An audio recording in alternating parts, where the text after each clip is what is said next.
Hey everybody, how's it going? It is Chris here again, and just going to show you the vodkas here that I have in my cellar. Don't have a whole lot.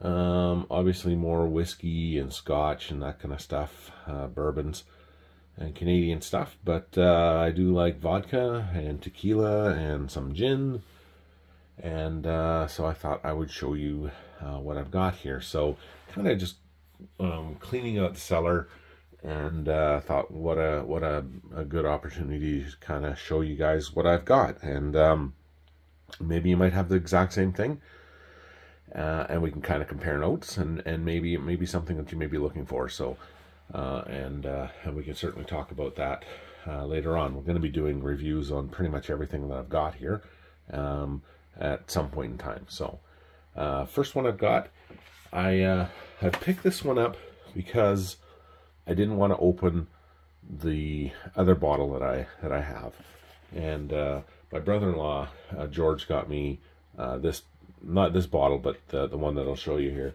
But this is Belvedere vodka, right out of Poland. This is really nice stuff. I have had this before, and I had this at a wedding, and it was really nice. And you can see the bottle is just absolutely stunning. It's at 40% ABV. Show you a quick view here of the bottle, and then we can compare the one that I have that I really don't want to open up. And so that's why I got this bottle here, just so that I can, you know, enjoy this, because this is really nice, nice stuff. But this is the bottle that my brother-in-law got me. And may not see a whole lot of difference between the two of them at first glance, but if we take a closer look at them, you can see the labels are a little different. See, this one here is the regular one, and this one here is the special one.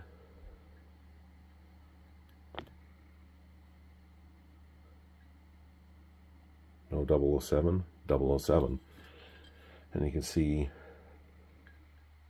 the building in the background, and kind of the general part of the bottle here. And with the special one here, you can see that. So this bottle here was made for the movie Spectre. So really limited bottle.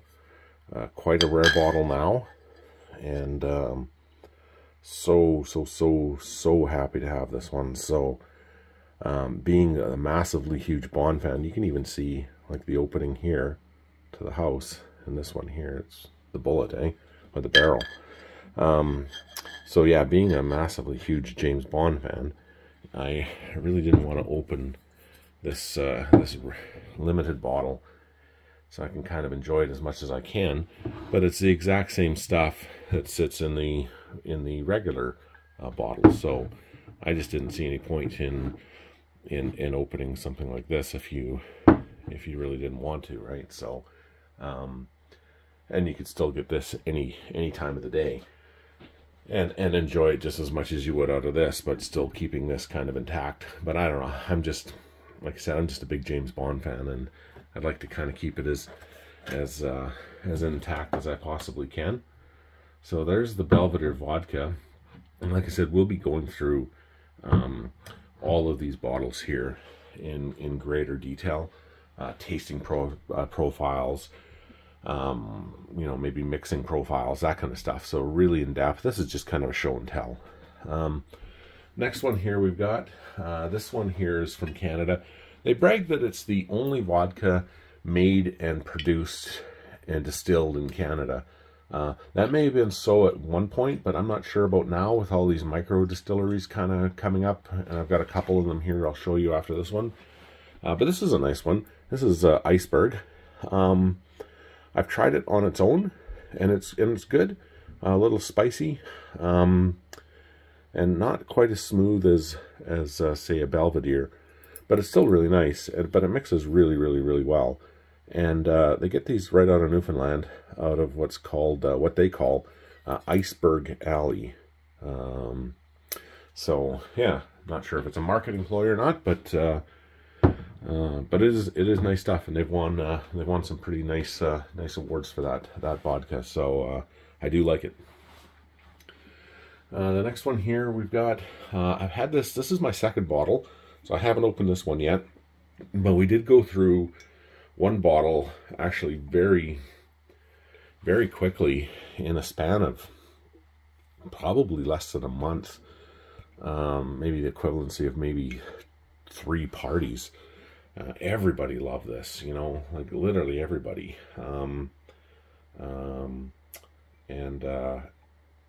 We were mixing some of it. Most of we were trying it straight, and it was fantastic. Like really, really, really good. Like really good. And then I started mixing it into kind of cocktails, you know, and you know, it even got better, you know, but it's fantastic on its own.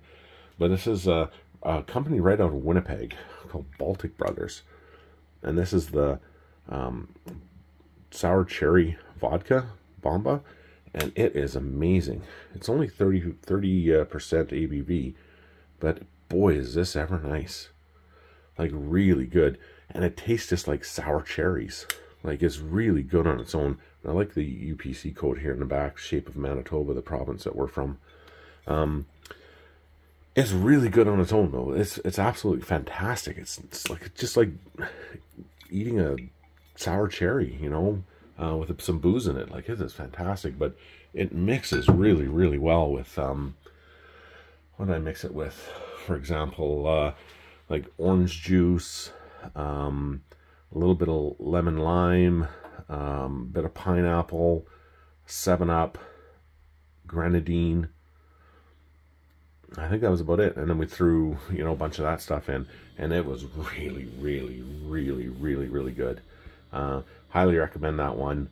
I know they went through a bit of rebranding on the bottle, and not really necessarily the label, but the bottle's changed a bit. So this is the old bottle, but really, really great stuff. Can't say enough good stuff about good things about this vodka.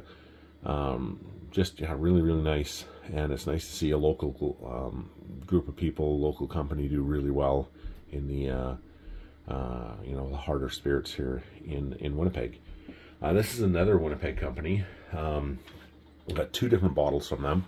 Really, really nice. This was actually a gift from one of my wedding couples who've become very close friends of mine, and I have had this because we had it at their wedding, and we're commenting on how really good it was while we're enjoying it together. And then when they came to pick up their pictures, when they were all developed and everything, they brought me this bottle, which is so kind of them. And this is the Tall Grass, and this is just basically the straight vodka Tall Grass makes here in Winnipeg, and it is really nice. It's so smooth, semi-sweet, nice, really, really, really nice, nice vodka.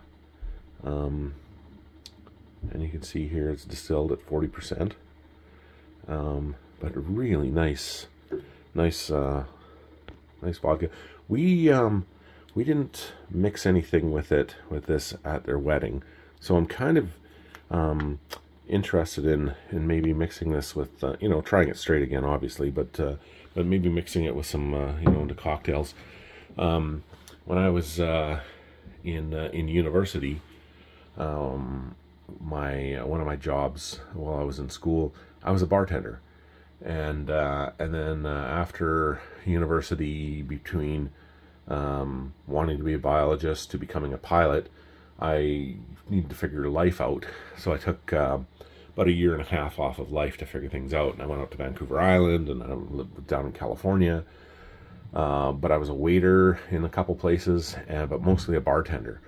Like a couple bars in Winnipeg, a couple bars out in Vancouver Island, like in Nanaimo and Courtney, and then I was down in California on Pacific Beach in San Diego, and some were like huge nightclubs, like the Red Onion was in San Diego on Pacific Beach, like 4,500 person, 5,000 person nightclub, to you know, small little pubs like Schooner Cove Resort or the Whistle Stop, for example, in the Noose Bay and in Courtenay. And those are really cool. You know, smaller pubs here in the city of Winnipeg. And it was fun, but you really kind of learned a lot, and you got to make some of these really kind of cool specialty drinks that were more individualistic to the places you were, you know. For example, like when I was in Schooner Cove in the Noose Bay on Vancouver Island, a lot of these older guys would come in and they put salt in their beer, and I'm like, that's absolutely disgusting. And they're like, no, it takes the fizziness out of it, and you can drink it faster, and it tastes better, and it doesn't hurt your throat and burn your throat. So I thought, well, I'll try anything, you know. So I tried it, and I was completely right. It was absolutely disgusting. It completely took away the flavor of the beer and the fizziness and the fun of it. It was gross, but that's how they wanted some of these beers made, and you know, off the draft and everything. So, but there's a lot of other little things. So it was really kind of cool, and bartending was really awesome. I really enjoyed it. I actually made way more money as a bartender than I did as a pilot. You know, my first couple of years as a pilot. So yeah, but flying was super fun. This is another one here from Tallgrass. This one has been discontinued. I'm not sure if it's discontinued at the distillery or just discontinued at the Liquor Commission.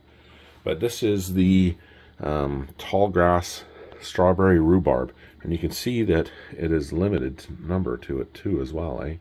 So, and I believe that 2017 was the year it was made. So I got 1,238 of 2017. So I think it's probably been discontinued, maybe at the distillery as well.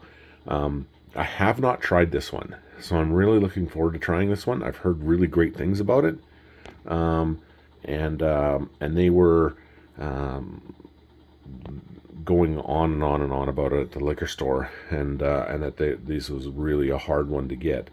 So I totally picked it up, and I just have not had a chance to try this one yet. So, and you can see it's 35% ABV, but I've tried quite a few things from Tallgrass and from Baltic Brothers here in the city.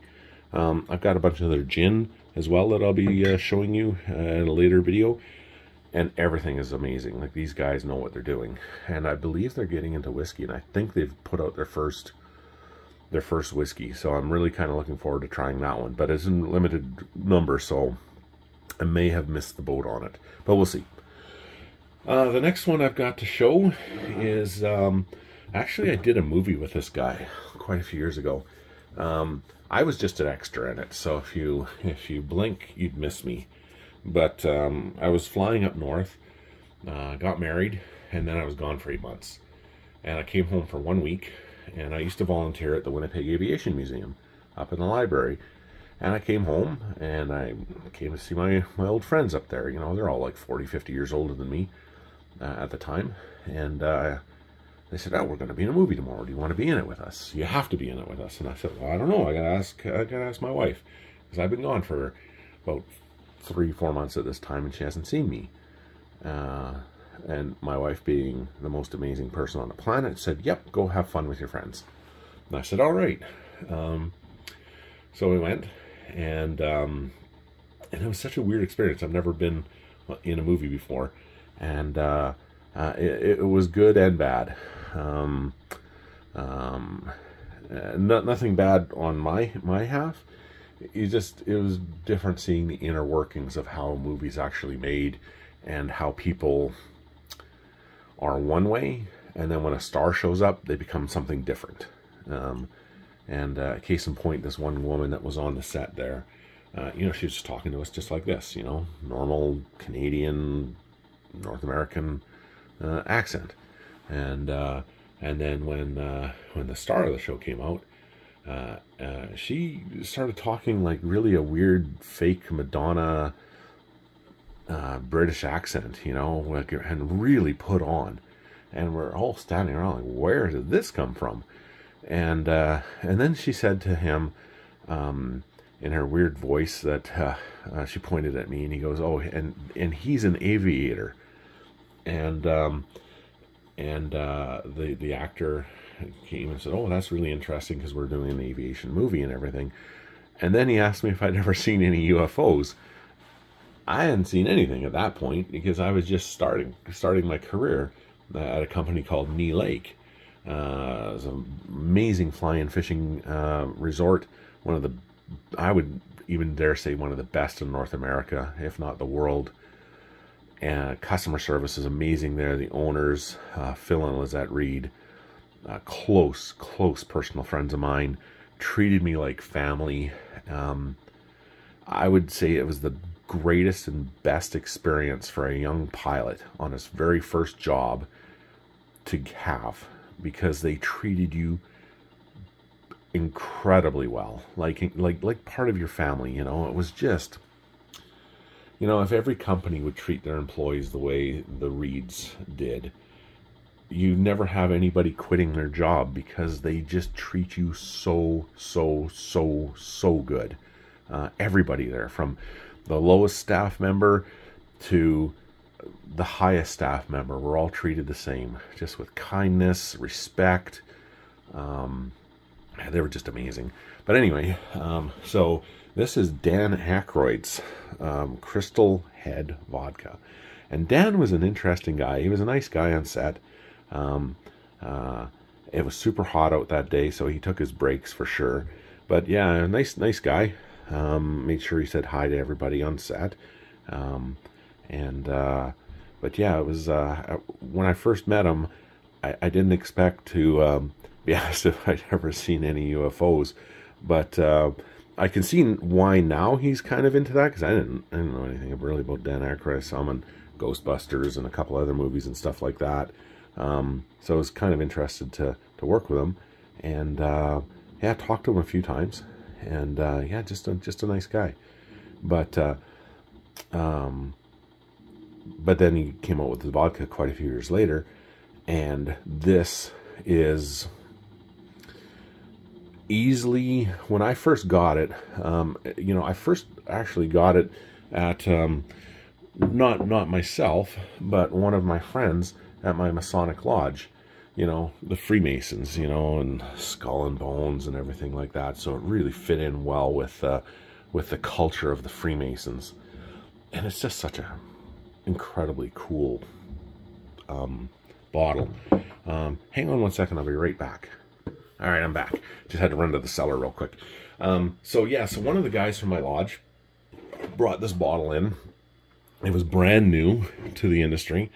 So all of us were kind of like, oh, that's so cool. We got to get this. It's amazing. This is awesome and stuff. And, you know, but we thought, that's just another celebrity bottle, you know. So it was neat, but, you know, there wasn't any really high expectations on this bottle. And he got it at a signing. So back in the day when they first came out, they used to come in a box. They don't come in a box anymore. So Dan was there signing, and you can see that he signed this this box here, and one of the guys in my lodge gave it to me. So I thought that was really cool, you know, because he knew that I was on did a movie with Dan. Not really did a movie. I was there for one day, and then they said, well, you know, we need you for 5 more days for continuity and everything. And I thought, no, I can't do that anymore. I'm only home for a week. I'm going to be gone for 6 of those days in a week. I won't be married for too much longer because I was going to be gone for another 5 months. And my wife is amazing and super understanding and very generous with her time for you know, family members and friends and everything, and what's important. But I didn't think she would probably understand that I'm going to go do some extra work here for $78 and change a day, 19 hours on set. That's all we got paid. I think it was 78 bucks. But we were kind of surprised that we actually got paid. I thought it was just kind of a fun thing. But anyway, yeah. So I said, no, I really enjoyed my time. I really appreciate you guys offering me this this opportunity. And it was a really cool opportunity. You know, it's kind of something I'll never forget. So it was really interesting that way. Took away a lot away from that. But there's no way I was going to be there for an entire week on my days off, you know, almost 20 hours a day.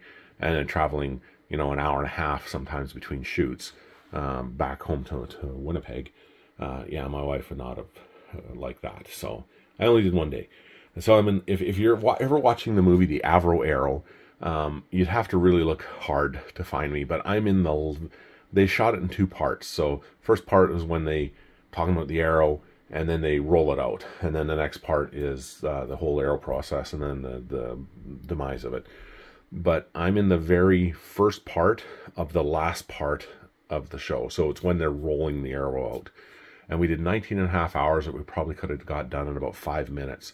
But people were tripping over things, looking at the camera and everything like that. And I got a couple extra little rolls in it because one guy couldn't hold the camera properly, and it was his old metal camera. And they were like, "Hey, Blondie, big guy, come over here. Can you hold this? Yeah. Can you walk with it? Yeah.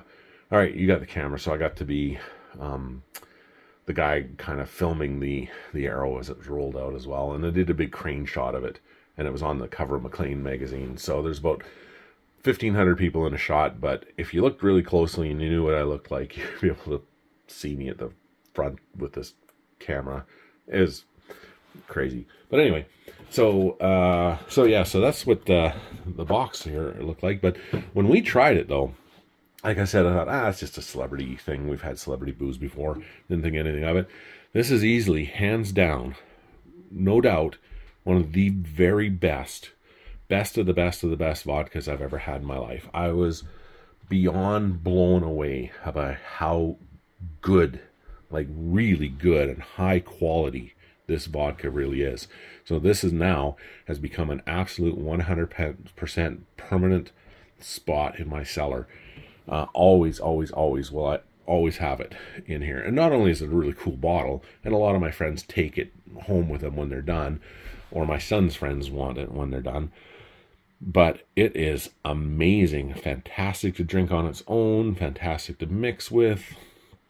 It is almost, I dare say, one of the most perfect vodkas I've ever had. And I've had a lot of different drinks and a lot of different vodkas. It is up there with the quality of Belvedere, and may even be a little bit better. It's amazing. He brought out another vodka, which is exactly the same as this, same taste, same flavor, just a different bottling, and it's for Pride. So he's a big supporter of the Pride Parade, and kind of all over the world. This has kind of become its symbol, so it's really great on Dan for that, and the people support that. So that's and it's a really interesting bottle, and it's very limited. They only bring it out once a year, and it's usually off the shelves within a week. So if you want one of these, and in the right light, it looks amazing. It's just like a rainbow. Like, it's really, really, really cool. It's a really interesting bottle. I haven't opened this one because I drink this one all the time. So I just can't kind of keep this one closed. But someday, if we have a really cool event happening around, probably do that. And they made little bottles here too, for these little promo skull bottles, which is really, really cool. And yeah, so I was able to get one of these when they had a promo for oh gosh, what was it?